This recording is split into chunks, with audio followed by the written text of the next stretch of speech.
आमी पळयतात की आमच्या नेत्रावळी वायल्ड लायफ सँच्युरी एक बिगस्ट वायल्ड लायफ सँच्युरी जाल्ली आसा, ताचे बफर झोन तेकले आसा आणि ही जी एरिया आसा भाटी पंचायत पूर्णपणे eco sensitive zone, eco sensitive area आणि buffer zone of wildlife सँच्युरी आणि ताच्या नंतर आता टायगर रिझर्व अशे अनेक बंधनां ह्या भागांत भितर आसात. कोणाक खंय घर बांदपाक मेळना.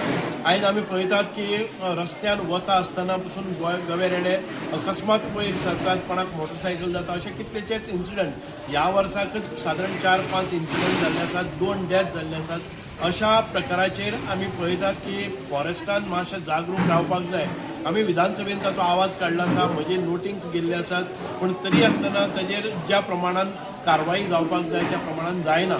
आनीक जरी फॉरेस्टान कांय इनिशिएटीव घेतिल्ले आसात, ते आपल्या प्रॉपर्टीच्या भोंवतणी ट्रेंच मारतात, पूण ते ट्रेंच पसून एखादे वेळ कमी पडटात किंवा आसा त्या वाटेन गवेरेडे रस्त्याचेर येतात, लोकांच्या शेताची नासाडी करतात.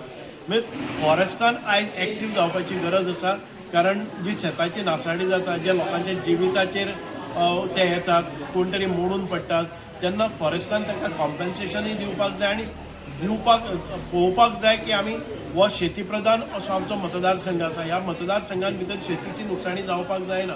सो वारंवार म्हणजे फॉरेस्टा कडेन हे खटके आसतात. म्हणूनच आयज असो एक कितें कायदो आमी हाडपाच्या प्रयत्नान भितर आसात, पूण वायल्ड लायफ तांकां प्रोटेक्शन हें आसा. आमी पळयतात वायल्ड लायफ हें आसपाकच जाय, कारण आमच्या नेचराचो तो भाग आसा. पूण तरी आसतना हांगा जे आमचे सिटिजन्स आसात, आमचे जे नागरीक आसात, तांकां खूब त्रास जातात, ताजेरय कितें उपाय योजना जावपा खातीर आमचो सरकार